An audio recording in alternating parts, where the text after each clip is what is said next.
All right, so you want to make a high converting e-commerce store, specifically with high ticket dropshipping or just any other kind of e-commerce. There's a lot that goes into it. Trust me, I've spent years and years and years, decades of my life trying to figure this out. I'm 36 years old now, and I'm still working on it. Okay, so I've been doing this since I was in college, which was early 20s, almost 20 years now. So I have a lot to share with you guys, and I hope this video is helpful. Definitely, pay attention. So there's a lot of cool stuff. I'm going to actually be looking at my website as I'm doing this video, kind of scrolling through it, pointing out some key factors. I can't share the exact domain with you because this is my current website, and I don't want everybody to be looking at it and trying to copy my stuff. But if you get into my high ticket dropshipping masterclass, you can actually see it, and you can get private coaching from me as well. So if you're willing to pay a little bit of money, I'm willing to share more with you guys.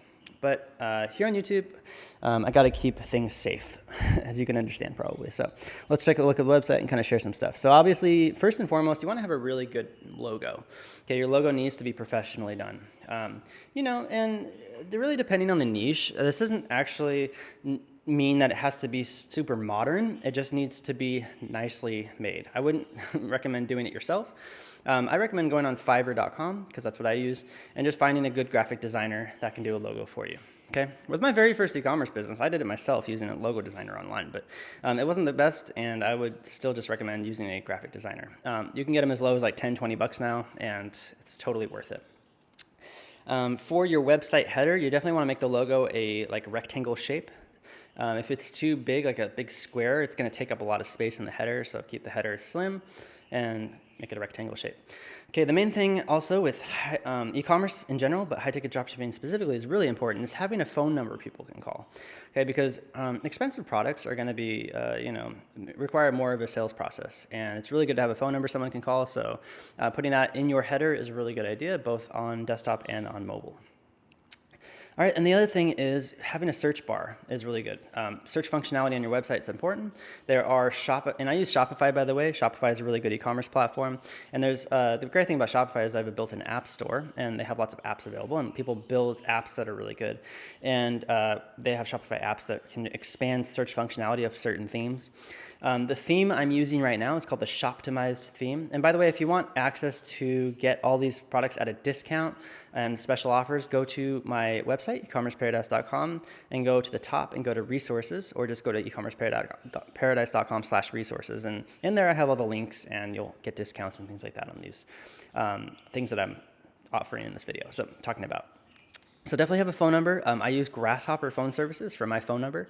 I think Grasshopper is great, and it's really simple. If you want more advanced things, there's more advanced stuff, but the thing about Grasshopper is it's also very affordable, very cheap. Okay, so I have a full review of Grasshopper on my YouTube channel as well if you want to see that. But so the next thing is you want to have all your product categories listed just below the header, like up in the header section as a main menu.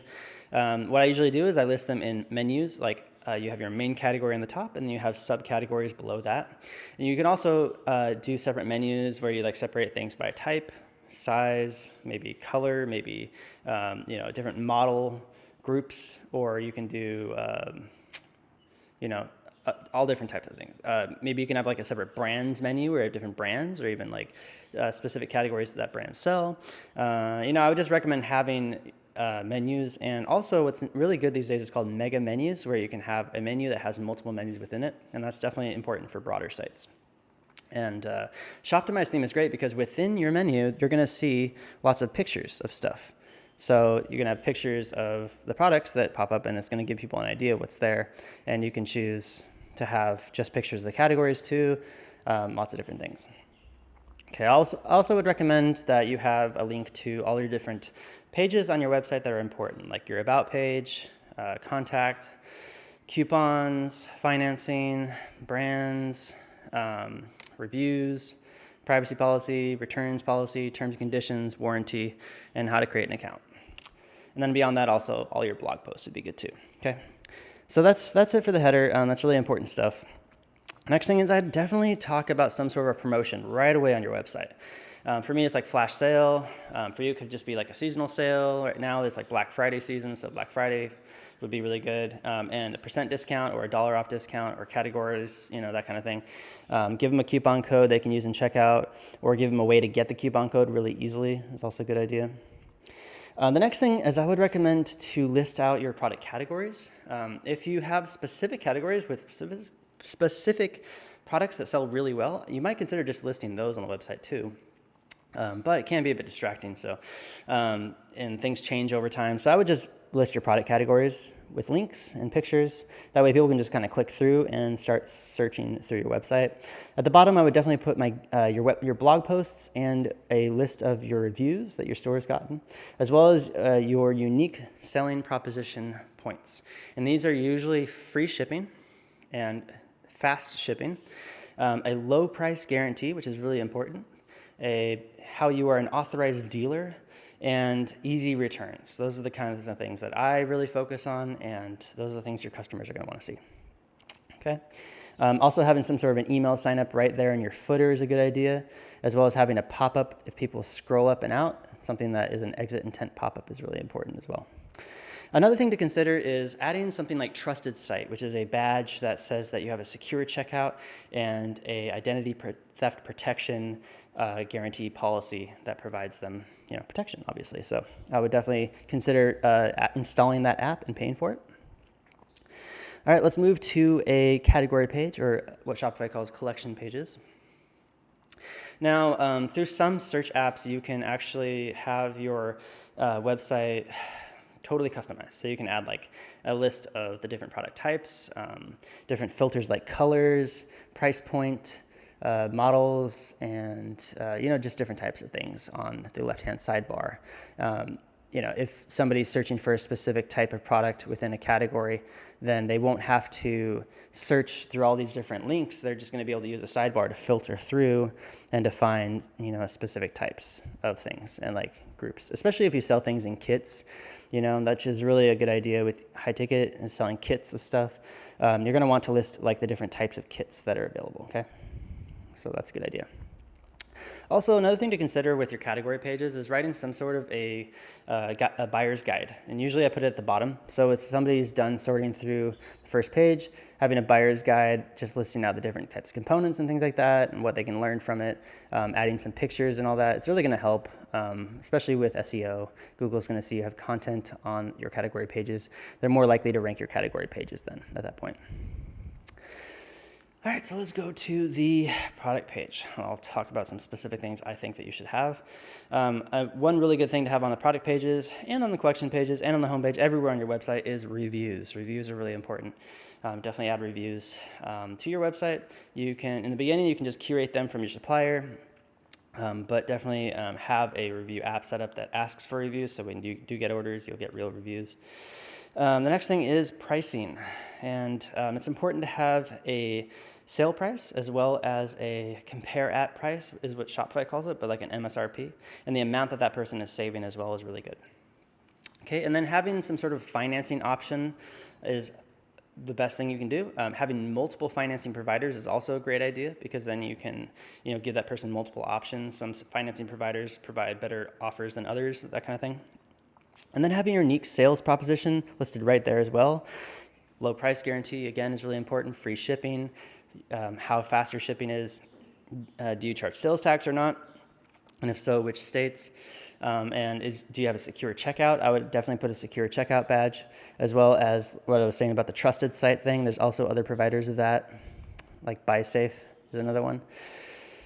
All right, and then having all of your policy stuff listed as tabs on your product page: shipping policy, return policy, again, your low price guarantee, something about your company and about us, your financing offers, your coupons. Those are all good to have as tabs on your product page. And then having a really good product description is also a great idea. Product description is important because you're going to be able to give people an idea of what the product's all about, and sell it. Below that, you should have reviews, and definitely, lots of other stuff is possible. So just kind of get creative with your product listings, and you can go from there. All right, guys, part two. Sorry, I was a little bit distracted. A delivery guy was knocking at the door. So let's get back into it. I think I pretty much went over everything that's in the product page that's important. So let's go to the cart. So when somebody clicks the add to cart button, you have an option. You can either add a modal pop-up, which kind of comes out from the side, or you can have them directed to the add to cart, or you can have them directed directly to checkout. Lots of options, but I always do a thing where they actually go directly to the cart page after that. In my opinion, with high ticket, usually people are just buying one product at a time. Sometimes they buy multiple things, but the best thing to do is to send them to a cart page, which in my opinion is kind of an accelerator page. What you're going to do there is you're going to offer them a coupon, and then you're going to tell them more about how your business is the best business to buy from by showing them the reviews, giving them contact details, the return policy, shipping information as well, whether there is shipping charges or not, and how fast shipping is, that kind of stuff. And then you should also offer upgrades as well at that point, like a protection plan, extended warranties, things like that. White glove delivery, whatever else you can find out. It's just sort of like an add-on page. So it's a bridge page to the checkout. So at that point, they'll choose whether they want any add-ons, they'll grab a coupon and they'll go into checkout. The cool thing about Shopify is that they really optimize the checkout nicely. These days they have all-in-one checkout, just like WordPress and WooCommerce did back in the day. They finally upgraded to that, so that really helps a lot. So when you get to checkout, you'll see on desktop, there is a right-hand side that allows for them to put a discount code in clearly, so that's really easy now. It's not confusing at all. It used to be at the top and hidden, now it's not. Let's see, so once they put in their contact info, they'll get the shipping info. With shipping methods, I would just recommend offering one free shipping option. And then if you want, you can offer an additional free shipping option that costs a little bit more, like maybe 30 to 50 bucks more. That's like an expedited processing fee, but it's up to you whether you want to do that or not. Works if your suppliers can ship super fast, but if they don't, then I would not recommend doing that. And payment is usually a credit card. I would definitely hook up PayPal and also a financing provider at the minimum. And that's it, guys. Beyond that, we can talk about blog posts. Blog posts are a great way to get traffic and to funnel traffic that is generic traffic, that is top of the funnel traffic into your product listings through best guides. And I call them best guides because it's just like best this, best that, top 10 best, espresso machines, or top 10 best whatever, electric bikes, So when they land on that page from whatever source it is, maybe a social, email, organic, something like that, your guide should be comprehensive. And it should also have links, internal links to your collection pages, sub-collection pages, and your product pages. It should provide pictures, and it should have a call to action as well as contact information. Okay, and that's the best thing you can do. You should do blogging fairly consistently, and with ChatGPT, it's really easy to do really good blog posts. I would recommend definitely checking their work and making sure it's accurate, but they're one of the best things to do. So that's kind of how you build a high converting website on the website itself. There's a lot more beyond that goes behind the scenes, like good email marketing, good social media marketing. Obviously whoever answers the calls and how they process those phone calls is going to be important. There's a lot more that goes into this than just what you see on the front end of a website. Okay, so I'll get more into that maybe in a separate video. I'll do like back-end marketing video or something like that. And I'll show you guys all the different things that you can do in the back end to optimize your website. And really, it's kind of like the secret formula to how you can build a website better and make it sell better. Thanks for watching, guys. Definitely subscribe, hit that like button. And if you're interested in taking advantage of any of my coaching or services, you can go to eCommerceParadise.com. I have a free niches list and mini course for beginners. I also have a high-ticket dropshipping masterclass, a comprehensive course, and I have a turnkey done-for-you service, as well as private coaching and some other services. So go to eCommerceParadise.com and check that out today. And I'll see you guys out there. Take care.